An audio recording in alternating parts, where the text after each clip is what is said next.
Bien-aimés dans le Seigneur, bonjour. Alors, c'est une grâce pour moi ce matin de partager avec vous la parole du Seigneur. Alors, je voudrais tout simplement te demander de mettre ta confiance en l'Éternel. La Bible dit, celui qui met sa confiance en l'Éternel ne sera pas déçu. Bien-aimé, la Bible déclare, il envoya sa parole et sa parole guérit son peuple. La parole de Dieu, bien-aimé, a la capacité de te guérir. Elle a la capacité de te protéger. La Bible dit, c'est l'esprit qui vivifie, la chair ne sert de rien. Les paroles que je vous ai dites sont esprit et vie. La parole de Dieu est esprit. La parole de Dieu est vie. La parole de Dieu donne la santé à notre corps physique, à notre corps mortel. La parole de Dieu nous rajeunit. La parole de Dieu nous fortifie. C'est pour cela que ce matin, je voudrais que tu ouvres ton cœur. Je voudrais que tu demandes au Saint-Esprit de t'enseigner, de te parler, de manière à ce que tu puisses comprendre la pensée de Dieu, le plan de Dieu pour toi ce matin. Dis à Dieu, Seigneur, parle-moi ce matin. J'ai besoin que tu me parles ce matin. Je ne voudrais pas seulement écouter, mais je voudrais comprendre ta parole ce matin. Tu as dit que le Saint-Esprit est le meilleur enseignant. Ô Saint-Esprit, enseigne-nous ce matin par ton onction. Enseigne-nous, Seigneur. Enseigne-nous, Seigneur. Bien-aimé, où que tu te trouves, la distance n'est pas une barrière. Le Seigneur te localise où tu te trouves. La grâce de Dieu te localise où tu te trouves. Et je suis convaincu que à la fin de cet enseignement, le Seigneur va te bénir. Amen. Alors, bien-aimé, ce matin, je voudrais t'entretenir sous le thème « La transformation de la faiblesse en une bénédiction ». La transformation de la faiblesse en une bénédiction. Je ne sais pas si vous êtes déjà arrivé à un certain moment de votre vie. Vous regardez vos faiblesses, vos incapacités. Vous vous dites, telle chose, je ne suis pas capable de le réaliser. Ou alors, je manque d'intelligence, je manque de sagesse pour pouvoir accomplir une telle chose. Très souvent, nous nous arrêtons et nous ne prenons pas le risque d'avancer, nous ne savons même pas quoi faire. Souvent même, il y a plusieurs, malheureusement, enfants de Dieu qui sont appelés. Souvenez-vous, nous sommes tous appelés par le Seigneur. Mais souvent, nous regardons nos faiblesses et nous nous disons, mais est-ce que je peux accomplir telle chose avec le Seigneur? Est-ce que je peux faire cela envers le Seigneur? Parce que nous regardons à nos faiblesses. La Bible dit, bien aimé, dans Ésaïe au chapitre 40, le verset 29. Ésaïe chapitre 40, le verset 29. Il donne de la force à celui qui est fatigué et il augmente la vigueur de celui qui tombe en défaillance. Est-ce que tu peux dire Amen 3 fois?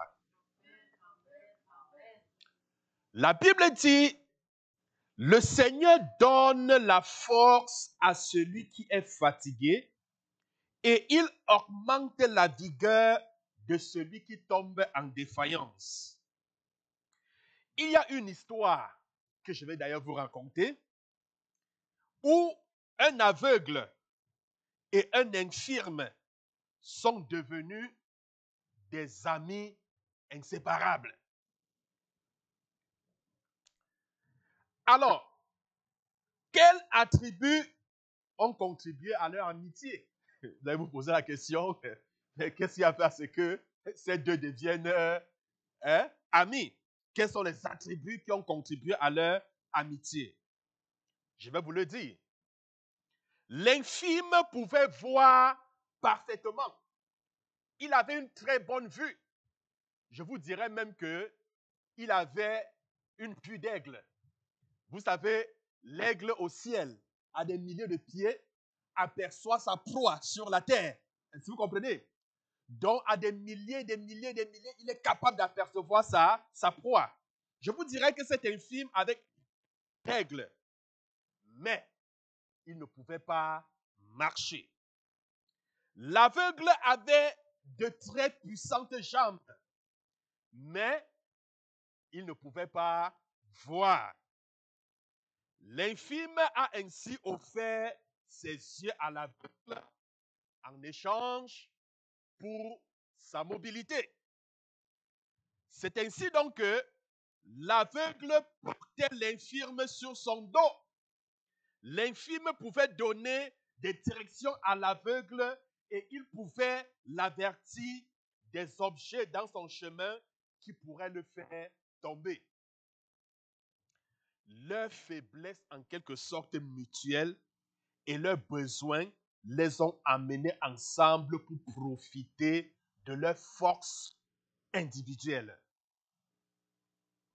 Alors, bien-aimés, pour que nos faiblesses soient changées en bénédiction, je vais vous présenter 4 points importants, 4 points essentiels. Peut-être lorsque je parle ce matin, tu t'identifies et tu reconnais tes faiblesses. Tu reconnais tes faiblesses.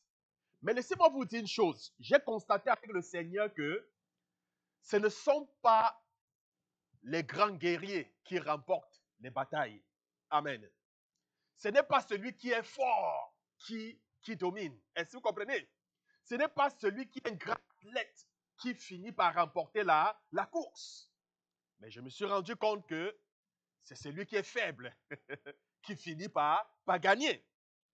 Alors, la première chose que je voudrais partager avec vous, afin que nos faiblesses soient changées en bénédiction, compter plus sur Dieu. Voilà le premier point.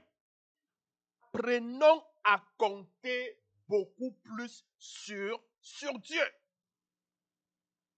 Notre aveuglement et infirmité spirituelle devraient nous porter à une dépendance, je dis bien à une dépendance pieuse sur Dieu.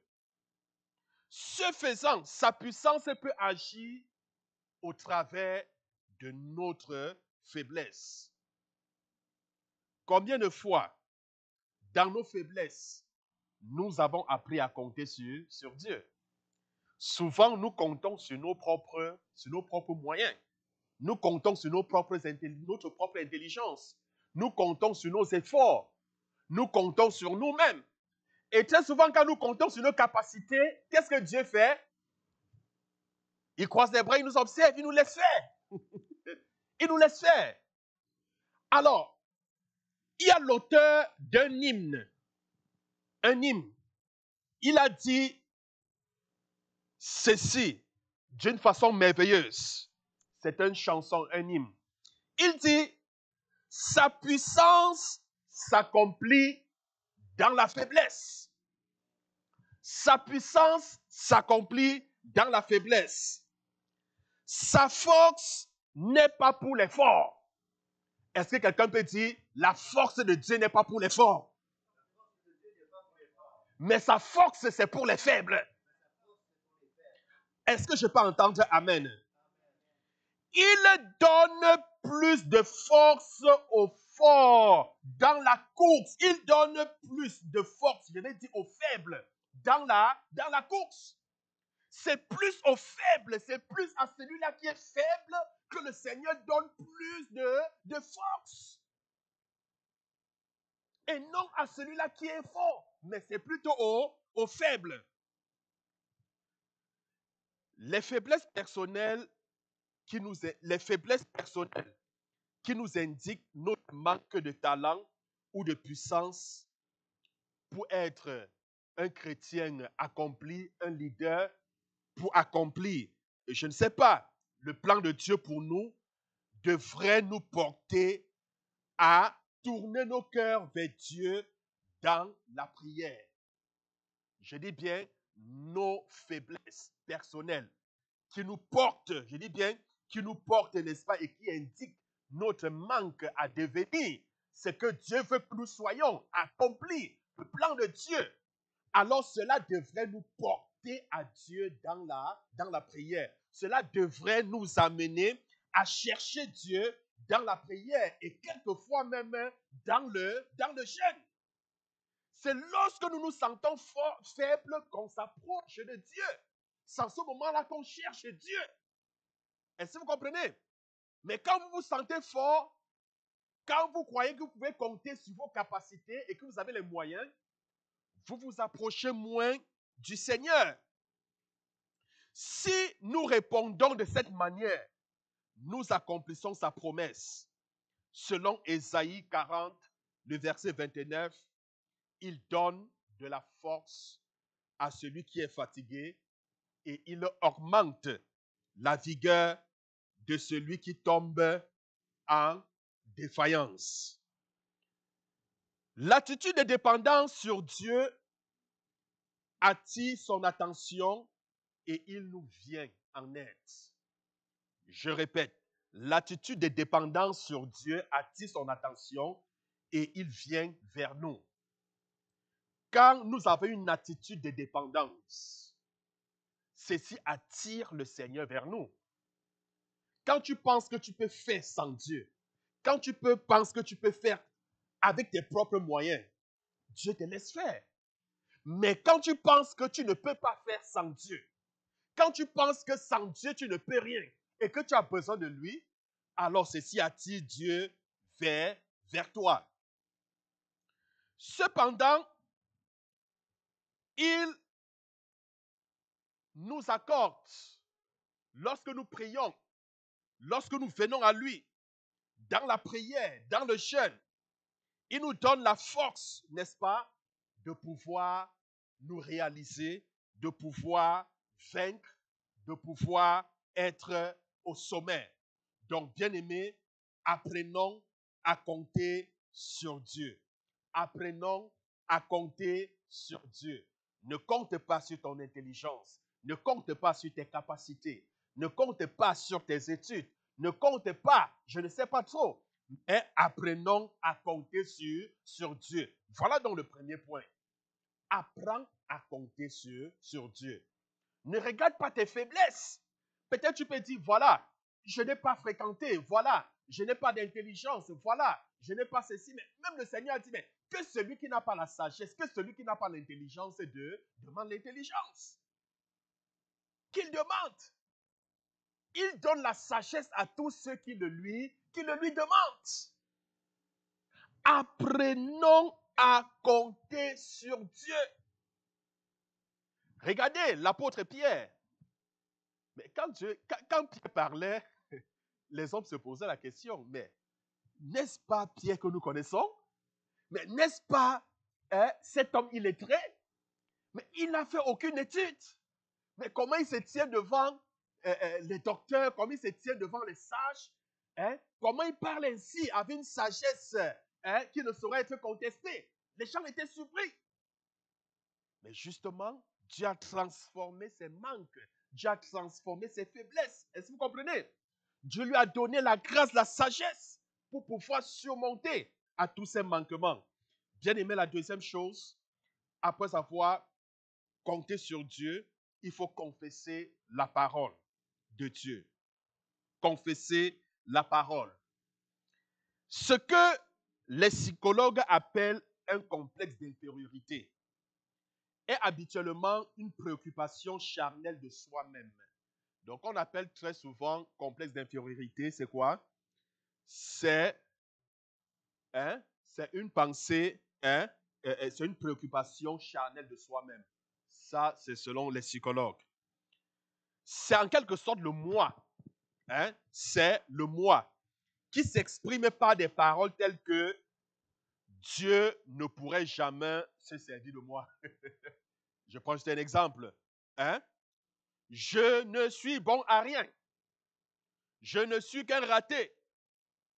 Une telle attitude peut être terrible car elle mène au découragement complet.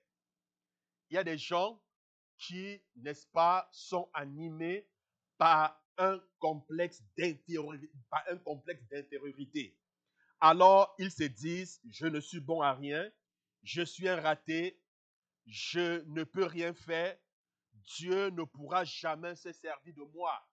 Non, Dieu peut juste se servir des autres, mais jamais de moi. Parce que je n'ai pas les ressources nécessaires. Je n'ai pas les talents nécessaires. Non, non, bien aimé, une telle attitude peut être terrible. Et cela plonge très souvent beaucoup de chrétiens dans le découragement. Beaucoup dans le découragement. Pourquoi penses-tu que Dieu ne peut pas se servir de toi? Je vous dis une bonne nouvelle. Si dans ta famille, personne ne te fait confiance, parce qu'on sait que lorsqu'on te confie toujours quelque chose, ça ne marche pas. La bonne nouvelle, c'est que Dieu te fait confiance. Parce que Dieu sait que tu peux réaliser. Dieu sait que tu peux l'accomplir. Dieu sait que tu peux réussir. Est-ce que vous comprenez? Ne soyons pas animés de ce sentiment, de ce complexe d'intériorité. Parce que chaque fois que nous sommes animés de ces complexes, cela nous plonge dans le découragement complet. Posez-vous la question aujourd'hui, pourquoi certains chrétiens sont découragés? Si vous allez à la base, vous allez vous rendre compte que ils vont dire, je ne sais pas évangéliser. C'est pour ça que je suis découragé, je n'évangélise pas.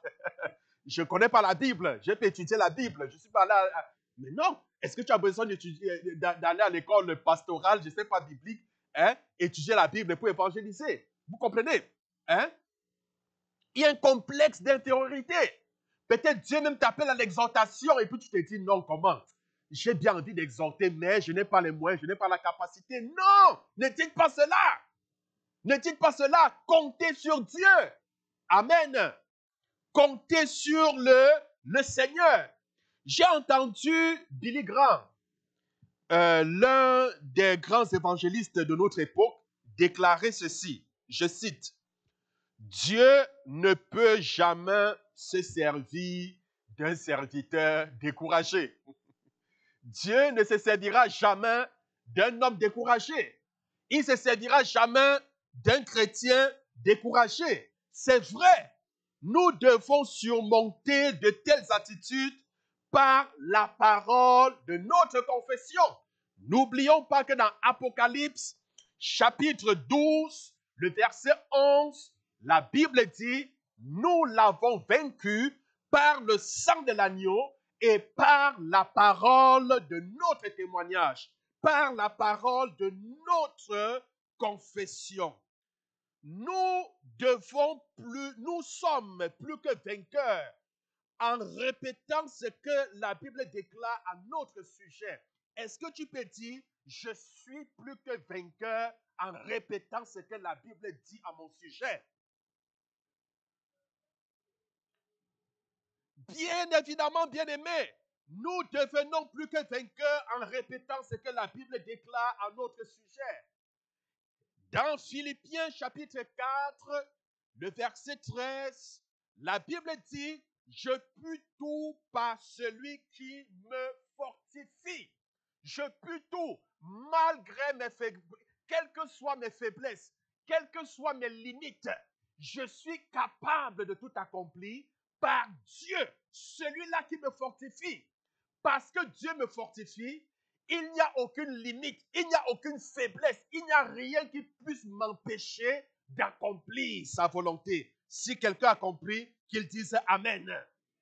Oui, bien-aimé, je puis tout par celui qui me fortifie. Ne regarde pas à tes faiblesses, mais dis-toi bien, je suis capable d'accomplir. Je suis capable de le faire par Dieu qui me fortifie, par Dieu qui me soutient. Je suis capable de faire ci, je suis capable de faire ça, je suis capable de réaliser telle chose. Malgré mes faiblesses, je ne regarde pas mes faiblesses, mais je regarde Dieu qui me fortifie. Gloire à Dieu. Luc chapitre 10, verset 19. La Bible dit, voici, je vous ai donné le pouvoir de marcher sur les serpents, de marcher sur les scorpions, de marcher sur toute la puissance de l'ennemi. Et rien ne pourra vous nuire. Rien ne pourra vous nuire. Bien-aimés, apprenons à confesser la parole de Dieu. Ne confessons pas nos limites. Ne confessons pas nos manquements. Non, apprenons à confesser la parole de Dieu. Par notre Dieu, nous ferons des exploits. Nous ferons des exploits avec Dieu. Est-ce que tu peux dire, je ferai des exploits avec Dieu? Et il écrasera la tête de mes ennemis. Amen. Oui, je ferai des exploits avec Dieu. C'est lui qui anéantira nos ennemis. Nous chanterons et proclamons la victoire au nom de Jésus. Christ est roi. Christ est roi. Nous ne devons pas confondre notre complexe d'infériorité avec la douceur spirituelle avec laquelle Dieu bénit. Est-ce que vous comprenez? Hein? C'est deux choses bien différentes. Alors, bien aimé, la troisième chose à faire pour que nos faiblesses soient transformées en bénédiction, nous devons nous approcher dans la prière. Approchez-vous dans la prière. Alors, j'ai envie de te dire ce matin, bien-aimé, que le genre de faiblesse qui touche Dieu est celle qui engendre un sentiment de dépendance sur lui. Est-ce que quelqu'un m'a compris? Je dis ceci, le genre de faiblesse qui touche Dieu, parce que ce ne sont pas toutes les faiblesses qui touchent Dieu. Est-ce que vous comprenez? Ce ne sont pas toutes les faiblesses qui touchent Dieu. Je dis bien le genre de faiblesse. Je ne sais pas quelle est ta faiblesse, mais le genre de faiblesse qui touche Dieu est celle qui engendre quoi? Un sentiment de dépendance sur lui. Dieu agit quand nous prions comme suit. Je dis bien, Dieu agit quand nous prions comme suit. Je prends un exemple. J'ai besoin de toi, oh Dieu. Je ne peux pas vivre sans toi. Sans toi, oh Seigneur, je ne peux accomplir telle chose. Sans toi, Seigneur, je suis perdu. Ma vie n'est rien sans toi. Ce projet est rien sans toi. Sans toi, je ne peux pas accomplir ce projet parce que je n'ai pas les moyens. Je n'ai pas la capacité intellectuelle. J'ai besoin de ta sagesse. Voilà donc le genre de faiblesse qui attire. Voilà donc comment on attire le Seigneur. Amen. Vous voyez donc que, à la base, vous voyez, il y a, n'est-ce pas, un sentiment de dépendance qui est exprimé à Dieu au travers de la prière. Seigneur, je ne peux pas le faire sans toi. Sans toi, je suis perdu. Mais lorsque Dieu a dit à Moïse, hein, je ne marcherai plus avec ce peuple, hein, parce que vous savez, quand le peuple d'Israël désobéissait, ça devenait le peuple de Moïse, c'était plus le peuple de Dieu. Et puis Dieu dit à Moïse que, écoute, ces gens-là, tes gens-là, si je descends au milieu d'eux, je vais les consumer, je vais les détruire. Je ne partirai plus avec vous. Qu'est-ce que Moïse dit? Mais, Seigneur, mais tu ne pars pas avec eux. Qui ira avec eux? Est-ce que vous comprenez? Mais non, Seigneur, je ne peux pas bouger avec ce peuple si toi, tu ne te tiens pas devant. Je serai perdu sans toi. Je serai égaré sans toi. Mais comment veux-tu que je conduise ce peuple? Si je peux ainsi interpréter les paroles de Moïse, je ne peux pas. Je ne peux pas. Mais Moïse, il se voyait comme un homme. Et en tant qu'homme, il a reconnu qu'il n'avait pas la capacité, l'habileté, la force, le courage, la sagesse, l'intelligence de pouvoir conduire ce peuple. Il a compris le besoin, la nécessité d'avoir le Seigneur afin de les diriger. Et la Bible dit, le Seigneur s'est tenu devant eux pendant la journée. il les conduisait sous forme de nuée. Et pendant la nuit, il y a une colonne de feu qui les conduisait. Amen. Bien-aimé, celui qui met sa confiance en l'Éternel, celui qui se penche vers l'Éternel, celui qui crie à l'Éternel, ne sera jamais déçu. Ne sera jamais déçu. Donc, bien-aimé, quand tu pries ainsi, le Seigneur t'écoute. Le Seigneur t'écoute. Je voudrais qu'on prenne ce passage dans Somme. Nous allons écouter la prière de David. Nous voyons dans cette prière un sentiment de dépendance vis-à-vis de Dieu. Dans le Somme 63, le verset 2, Somme 63, verset 2. Je pourrais également vous donner un autre passage supplémentaire à lire à la maison. Somme 84, le verset 2. Alors, je lis le Somme 63, verset 2. Oh Dieu! Donc, nous devons donc, ici en fait, je nous interpelle à prier comme le roi David. Il dit, oh Dieu, tu es mon Dieu. Oh Dieu, tu es mon Dieu. Je te cherche. Mon âme a soif de toi. Mon corps soupire après toi. Est-ce que vous comprenez le degré de la soif? Est-ce que vous comprenez le degré de dépendance? Il dit, mais Seigneur, tu es mon Dieu. Mon âme a soif, a soif. Avez-vous déjà eu soif? Hein? Je ne pense pas. Faites 3 jours sans boire. Vous allez comprendre c'est quoi avoir soif. Hein? Vous comprendrez c'est quoi avoir soif. C'est-à-dire, il dit, Seigneur, mon âme a soif, a soif, a soif de toi. Il dit, comme une biche soupire auprès des sources d'eau. Mon âme a besoin, mon âme a soif de ta présence. Mon âme désire ta présence. Est-ce que vous comprenez? Il comprenait en fait que il ne pouvait rien faire sans la présence de Dieu. Il avait besoin de la présence de Dieu. Il voyait un manque, une faiblesse qui ne pouvait être que complet, qui ne pouvait être remplacé. Par quoi? Par la présence de Dieu. Bien-aimé, ce sens de besoin contribue au développement d'une vie de prière saine. Est-ce que vous comprenez? Je dis bien, ce sens de besoin contribue au développement d'une vie de prière saine. Et c'est la bonne manière d'opérer, n'est-ce pas? Oui. Alors, contrairement à ce que je vous ai dit, une conscience personnelle nous paralysera, par exemple. Amen. Oui, elle nous paralysera. Ce n'est pas bien. C'est une barrière, en fait, qui empêchera la puissance de Dieu d'agir à travers nous. Renoncer à ce genre d'œuvre de la chair et abandonner une telle attitude. Ne vous focalisez pas sur la conscience personnelle, pas sur le moi, le complexe d'infériorité. Ça va vous plonger dans le découragement, dans l'abandon. Non.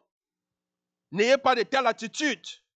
Il faut reconnaître que Dieu est la force de votre vie et vous n'avez pas besoin d'avoir peur. Vous n'avez pas besoin de crainte. Amen. Il sera puissant pour ceux qui l'adorent, qui le respectent et qui comptent sur lui. Dieu sera puissant pour qui? Pour ceux qui l'adorent, qui le respectent et qui comptent sur lui. Quand Dieu appelle Jérémie, Jérémie dit, Seigneur, je ne suis qu'un enfant. Je ne suis qu'un enfant. Oui, justement, son âge était une faiblesse pour lui. Ça, c'est ce qu'il pensait. Il avait 8 ans. Mais non, Dieu lui dit, mais écoute, je prends des choses viles, je prends des choses faibles pour confondre les sages. Je camoufle ma gloire dans vos infirmités. Est-ce que vous comprenez? J'ai compris une chose, c'est que Dieu camoufle cache sa gloire dans nos faiblesses. Est-ce que vous comprenez? Oui, dans nos faiblesses. Dans nos faiblesses. Donc, bien-aimés, apprenons donc à nous approcher de Dieu dans la prière. Lorsqu'il appelle Moïse, qu'est-ce qu'il dit à Moïse? Qu'est-ce qu'il a répondu à Jérémie? Il a dit à Jérémie que maintenant, écoute, je mettrai mes paroles dans ta bouche. Ne dis pas, je suis un enfant. Vous comprenez? Il dit, je mettrai ma parole. Nous voyons comment il remplace donc, il renouvelle donc, il change dans sa faiblesse en force. Lorsqu'il appelle Moïse, Moïse dit, mais Seigneur, je ne sais pas parler. Vous savez, Moïse bégayait. Moïse était bègue. Est-ce que vous comprenez? Mais Dieu s'est servi de son handicap, de sa faiblesse pour pouvoir se glorifier. Ce n'est pas parce qu'il était bègue que le Seigneur ne pouvait pas l'utiliser. Non. Est-ce que vous comprenez? Non. Donc, bien aimé, la quatrième chose pour échanger nos faiblesses en bénédiction, c'est justement échanger votre puissance contre la sienne. Échanger votre puissance contre la sienne, c'est-à-dire contre la puissance de Dieu. Amen. Alors, dans Ésaïe, chapitre 40, verset 30 au verset 31. Ésaïe, chapitre 40, verset 30 au verset 31. Nous connaissons bien ce passage, hein?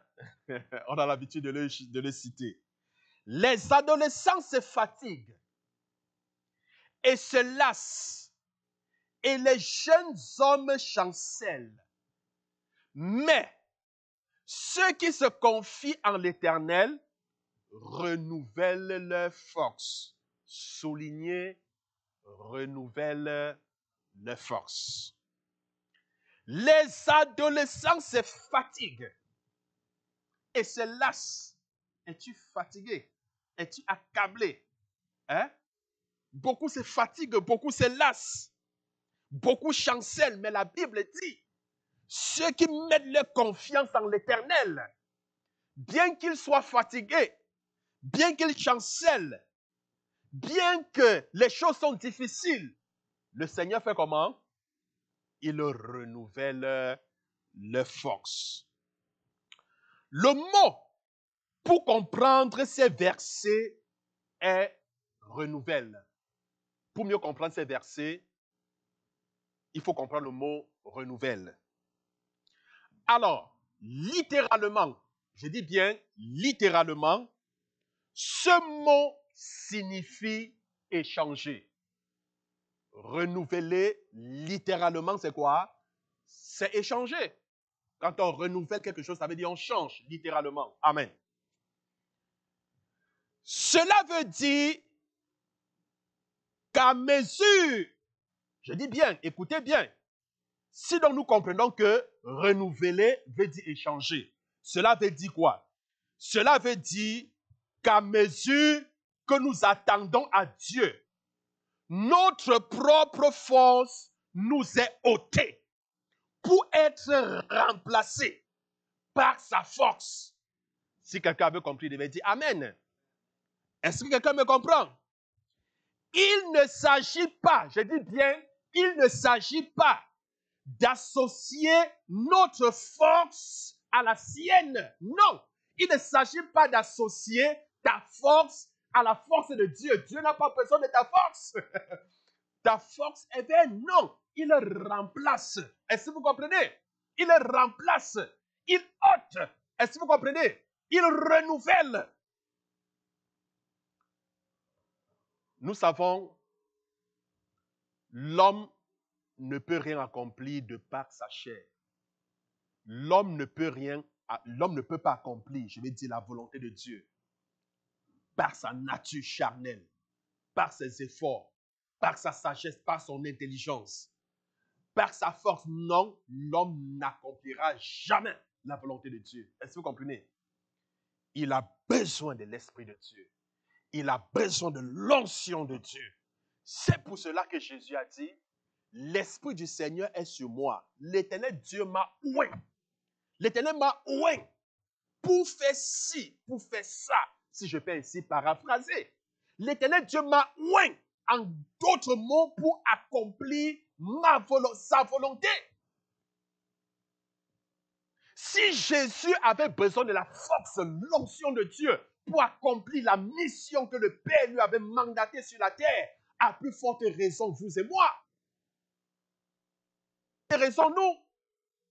Jésus a dit, comme le Père m'a envoyé, moi aussi, je vous envoie. Mais est-ce que le Père a envoyé le Fils comme ça? Non, il lui a donné l'onction, la force pour accomplir la mission du Père. Apprenez à dire Seigneur. Ça remonte à ce qu'on appelait quoi? Le sentiment de dépendance. Apprenez à prier ainsi. Seigneur, si le Père t'a envoyé et t'a donné la force, l'onction pour accomplir la mission pour laquelle il t'a mandaté, il t'avait mandaté sur terre, moi, qui suis-je?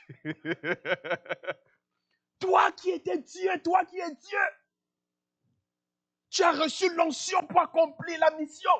Mais Seigneur, je ne suis que ta créature. Si tu avais reçu une portion d'onction, moi j'aurais besoin de la double portion. J'aurais besoin d'une portion plus grande parce que je ne suis qu'un homme.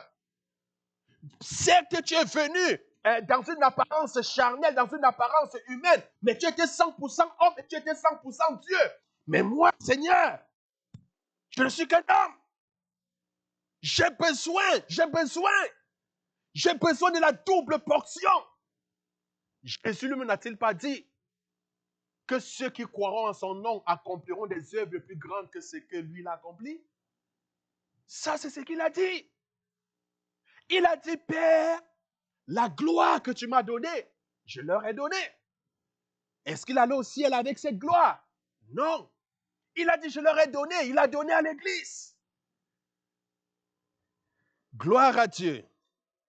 Donc, bien aimé, comme je vous disais, il ne s'agit pas d'associer notre force à la sienne, mais d'un remplacement total de notre force par la sienne.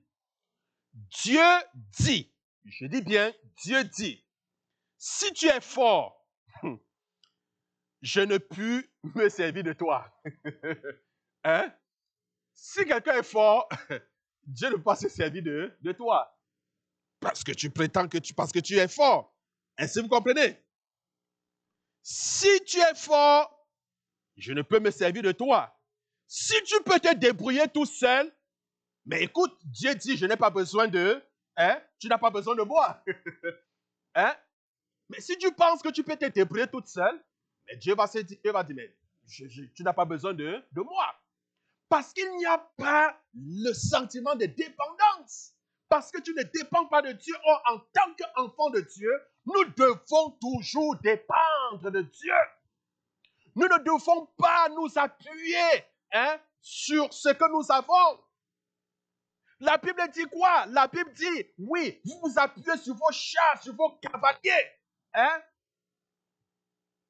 Mais moi, je viens quoi? Au nom de l'Éternel. Goliath est venu devant David avec la lance, le javelot. Oui, il comptait sur son armure, il comptait. Mais qu'est-ce que David a dit? Moi, je ne viens pas. Déjà, on lui a donné le bouclier. On lui a donné l'armure du roi. C'était tellement lourd où le gars, il tombait, il ne parvenait pas à porter. Désencombrez-moi, je n'ai pas besoin de cela. Et il a dit, tu viens contre moi avec la hanse, avec le javelot, mais moi je viens contre toi au nom de qui? Au nom de l'Éternel. Au nom de l'Éternel des armées.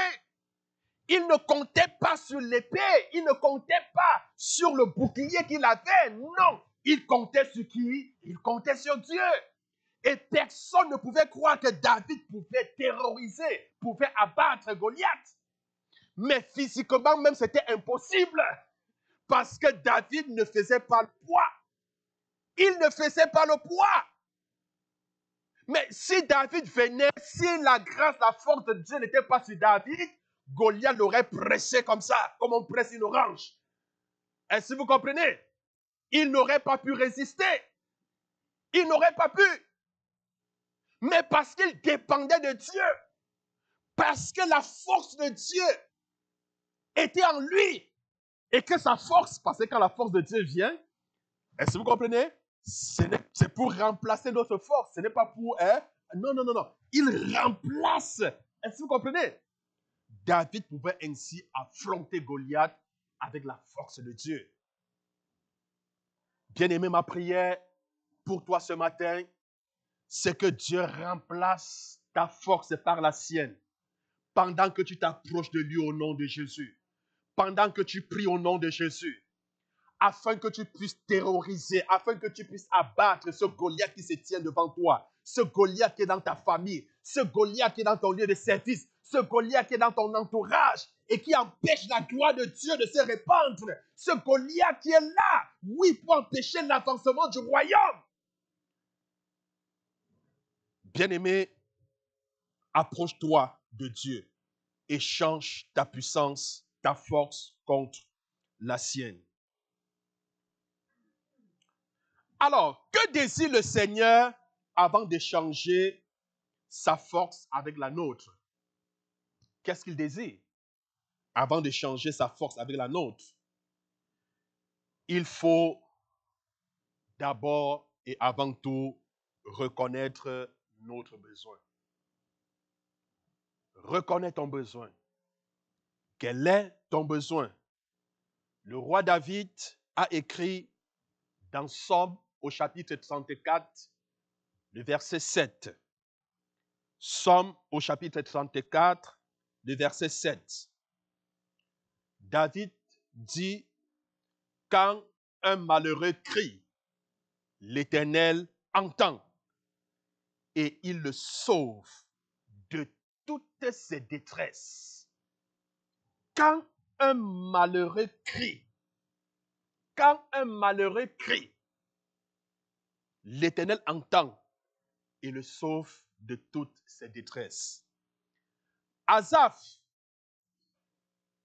a admis sa faiblesse et son besoin de Dieu par les paroles suivantes. Dans Somme au chapitre 73, le verset 22. Somme au chapitre 73, verset 22. J'étais stupide et sans intelligence. Vous voyez comme il reconnaît ses faiblesses? J'étais comment? J'étais stupide. Combien parmi nous reconnaissent leur stupidité devant le Seigneur? Combien parmi nous reconnaissent devant le Seigneur, Seigneur, je suis sans intelligence? Souvent, nous montrons à Dieu que nous sommes intelligents, mais il nous laisse donc fonctionner dans notre sagesse, dans notre intelligence. Il nous laisse. Il dit, Seigneur, j'étais stupide et sans intelligence. J'étais à ton égard comme les bêtes. David et Asa ont reçu la puissance de Dieu parce qu'ils étaient prêts à admettre avec humilité leurs besoins et leurs faiblesses. Il y a une promesse puissante pour tous ceux qui feront de même. Il y a une promesse formidable, exceptionnelle, une promesse glorieuse pour ceux qui reconnaissent leurs besoins, leurs faiblesses, leurs besoins. La Bible dit, je lis la promesse et notez-la, lisez-la à la maison, méditez-la à la maison. Ésaïe 41, le verset 17 au verset 20. Ésaïe 41, verset 17 au verset 20. Les malheureux et les indigents cherchent de l'eau. Et il n'y a point. Leur langue est desséchée par la soif. Moi, l'Éternel, je les exaucerai. Est-ce que quelqu'un peut dire Amen? Moi, le Dieu d'Israël, je ne les abandonnerai pas. Je ferai jaillir des fleuves sur les collines et des sources au milieu des vallées. Je changerai le désert en étant la terre aride, nos courants. Est-ce que vous comprenez cela?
Un, deux.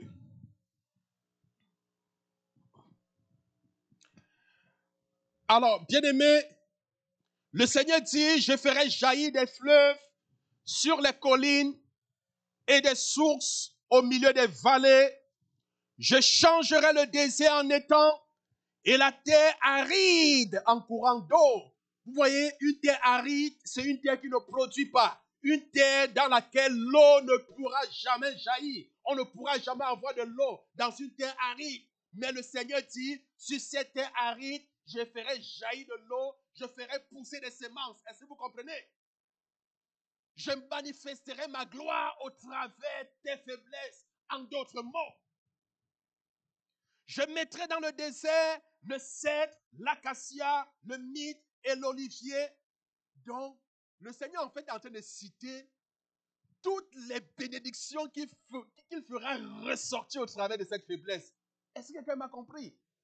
Le cèdre, l'olivier, tout cela, ce sont les bénédictions qu'il va faire ressortir au travers de ta vie, au travers de cette faiblesse. Il dit, je continue, il dit, je mettrai dans les lieux stériles, le cypre, l'homme, le but, tous ensemble afin qu'ils voient, qu'ils sachent, qu'ils observent et considèrent que la main de l'Éternel a fait ces choses, que le Saint d'Israël en est l'auteur. Est-ce que vous comprenez? Il dit sur la terre stérile. Ça veut dire que là où les gens ont dit que rien ne peut pousser ici, là. Il cite tout ce qu'il va faire ressortir là-bas. Afin que les gens puissent observer. Afin que les gens reconnaissent que la main de l'Éternel est sur cette personne. Que cette personne ne pouvait pas le faire de ses propres mains, de ses propres capacités. On verra la force de Dieu au travers de toi, bien-aimé. Gloire à Dieu. Je voudrais prendre, pour chuter ce matin, l'exemple de Paul. Amen. Je voudrais prendre l'exemple de Paul. Paul a découvert que s'il admettait des besoins et des faiblesses dans sa vie, est-ce que vous comprenez? Suivez-moi très bien. Paul découvre que s'il admet ses besoins et les faiblesses dans sa vie, la puissance de Dieu deviendrait plus puissante en lui. Est-ce que quelqu'un me comprend? Ça, c'est ce qu'il a découvert. Je lis dans 2 Corinthiens, chapitre 12, le verset 7 au verset 8. 2 Corinthiens, chapitre 12, verset 7 au verset 8. Il dit, et pour que je ne sois pas enflé d'orgueil à cause de l'excellence de ces révélations, il m'a été mis une échade dans la chair, un ange de Satan pour me souffleter et m'empêcher de m'enorgueillir. 3 fois j'ai prié le Seigneur de l'éloigner de moi. Et que répond le Seigneur à la requête de Paul? Que répond le Seigneur? Le verset 9, le Seigneur répond, ma grâce te suffit, car ma puissance s'accomplit. Ou alors, si je peux paraphraser, ma puissance est rendue parfaite. Amen. Dans la faiblesse. Il dit, le Seigneur répond, ma grâce te suffit, car ma puissance s'accomplit dans la faiblesse. La puissance de Dieu s'accomplit dans nos faiblesses. Est-ce que vous comprenez? Maintenant, vous pouvez comprendre pourquoi Paul peut ajouter, sans toutefois passer, je ne veux pas trop aller dans le commentaire du verset, mais en lisant, Paul a eu une échade au niveau de la chair, il a prié 3 fois et puis Dieu a dit, non, écoute, ma grâce, ma puissance s'accomplit dans la faiblesse.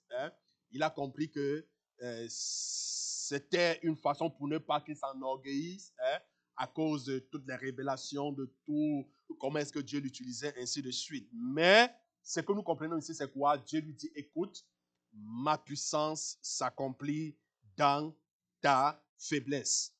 Alors, maintenant, vous pouvez comprendre pourquoi Paul peut ajouter. Je lis toujours 2 Corinthiens chapitre 12. Je lis cette fois-ci le verset 9 au verset 10.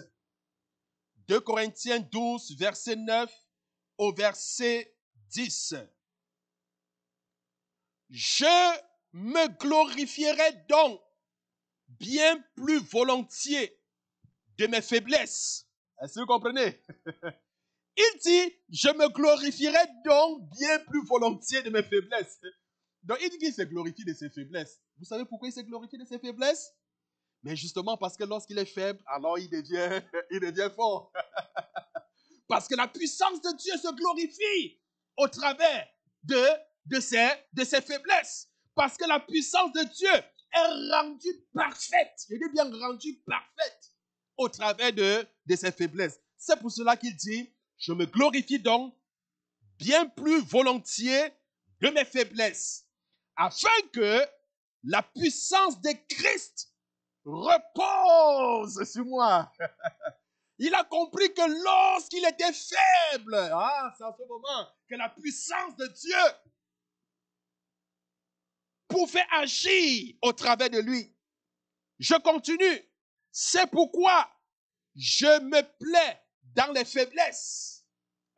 Je me plais dans les faiblesses. Faiblesse ici, c'est quoi? Je vous ai expliqué. Seigneur, je ne peux pas accomplir telle chose sans toi. Je manque d'intelligence, mais tu es mon intelligence. Amen. Oui, tu as reconnu ta faiblesse, tu te tournais vers Dieu, tu as demandé son aide. Est-ce que vous comprenez? Gloire à Dieu.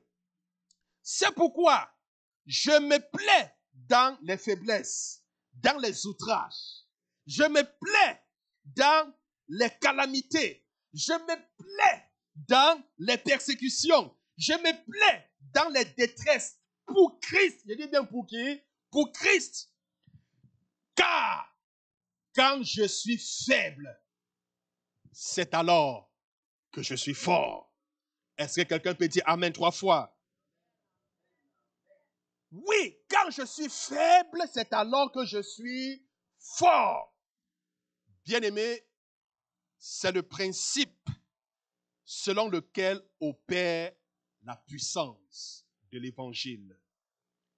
Quand nous sommes faibles et que nous sentons notre grand besoin de Dieu, c'est alors que nous sommes entièrement dépendants de Dieu.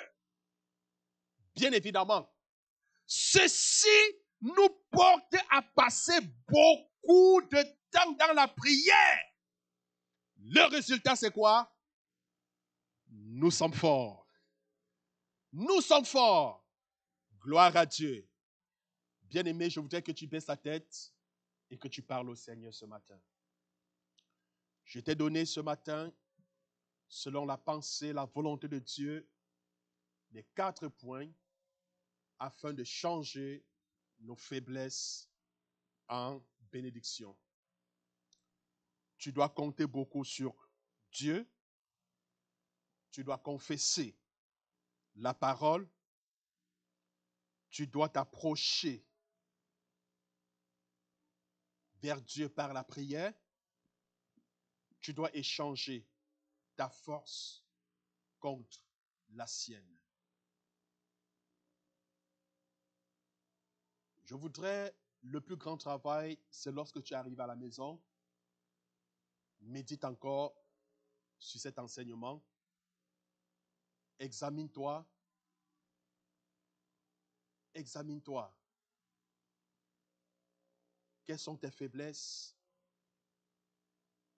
Est-ce que tu comptes sur le Seigneur? Ou alors est-ce que tu comptes sur toi-même? Si tu penses que tu peux te débrouiller sans le Seigneur va te laisser. Mais si tu reconnais que tu as besoin de lui, tu dois t'approcher vers le Seigneur dans la prière, avec un sentiment de dépendance, en te tenant, en confessant, en proclamant la parole de Dieu, malgré les circonstances. Bien-aimé, que le Seigneur vous bénisse, que le Seigneur vous fortifie, que le Seigneur échange vos forces contre la sienne. Amen. Pendant que nous nous approchons de lui, que le Seigneur t'amène à faire des exploits avec lui.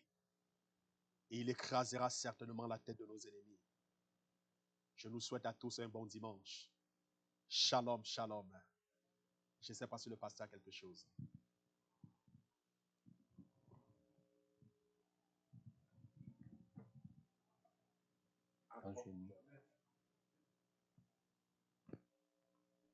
Un, deux.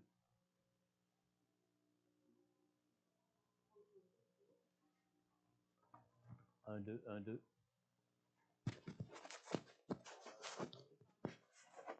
Un, deux, un, deux. Fonctionne? Un, deux.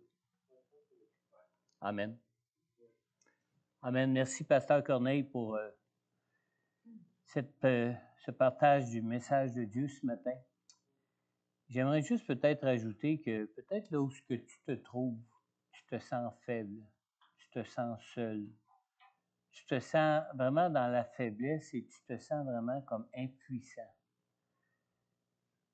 J'aimerais simplement te demander de considérer la force que Dieu t'offre en Jésus-Christ ce matin. Si tu n'as encore jamais invité Jésus à venir dans ton cœur jusqu'à ce matin, si tu n'as jamais encore invité Jésus à être ton sauveur dans ta situation dans laquelle tu peux te trouver ce matin, je veux t'inviter simplement à faire cette prière au Seigneur, à reconnaître ton besoin d'un sauveur, à reconnaître ton besoin de Jésus pour sortir de ta situation dans laquelle tu peux te trouver maintenant. Simplement répéter cette prière après moi. Père, merci. Merci de ton amour pour moi. Merci d'avoir envoyé Jésus-Christ, ton Fils, pour venir accomplir pour moi ce que je n'avais pas la force d'accomplir dans ma vie maintenant, Seigneur. Merci, Seigneur Jésus. d'avoir payé pour moi le prix à la croix pour le pardon de mes péchés, afin que je puisse être réconcilié avec Dieu, afin que je puisse connaître une relation vivante et puissante avec mon Dieu pour marcher dans cette vie, Seigneur, et pour être éligible à connaître ta présence et ta vie éternelle pour moi, Seigneur. Seigneur, je reconnais que je suis un pécheur ce matin. Je reconnais que je suis sans force. Je reconnais que je suis dans la faiblesse et que ma chair est toujours plus forte que mon désir de pouvoir marcher tel que tu peux me le demander dans ma vie, Seigneur. Seigneur, je veux t'échanger toutes ces faiblesses que j'ai dans ma vie maintenant pour recevoir ta force. Tout ce que j'ai pu faire et accomplir par moi-même pour essayer d'être la personne que j'aimerais devenir dans ma vie, je te l'offre maintenant car je reconnais que je suis sans force dans cette vie, Seigneur. Seigneur, viens maintenant. Prends toute la place dans mon cœur. Viens maintenant, Seigneur. Je te rends tout ce que je considérais comme mes forces pour ma vie, Seigneur, afin de recevoir ta force et de pouvoir être avec toi et marcher avec toi dans cette vie, Seigneur. Père, je te prie maintenant de me donner ton Saint-Esprit tel que tu me le promets dans ta parole, Seigneur. Seigneur Jésus, toi-même tu as dit, vous recevrez une puissance, le Saint-Esprit survenant sur vous, et vous serez mes témoins à Jérusalem, dans toute la Samarie et jusqu'aux extrémités de la terre. Père, viens, prends ma force, donne-moi la tienne, afin que je puisse glorifier ton nom en toutes choses dans ma vie. Merci de ta grâce et de ton amour pour moi en Jésus, Père. Amen. Amen. Alors ce matin, si tu as prononcé cette prière pour toi dans ton cœur ou de vive voix là où tu te trouves au Seigneur Jésus pour être sauvé dans ta vie, sache que Dieu fait de toi son enfant et qu'il t'a oint de son Saint-Esprit afin que tu puisses bénéficier de sa force pour ta vie. Si tu as fait cette prière pour la première fois ce matin, je t'invite à prendre contact soit avec moi ou soit avec Pasteur Corneille, afin qu'on puisse aussi prier pour toi et afin qu'on puisse aussi répondre à toutes tes questions sur une vie vécue ici-bas avec Jésus dans ta vie. Alors, je vous dis à la semaine prochaine. La semaine prochaine, nous aurons encore une dernière rencontre d'église conjointe et par la suite, nous pourrons vous donner les instructions concernant le retour dans nos cultes en présentiel. Dieu vous bénisse et n'oubliez pas demain soir notre série d'études sur la fin des temps avec Pasteur Corneille dès demain soir, 19h30. Vous pouvez vous inscrire pour recevoir le lien pour vous connecter avec nous sur Zoom pour participer à cette étude. Dieu vous bénisse. Bonne semaine. Amen.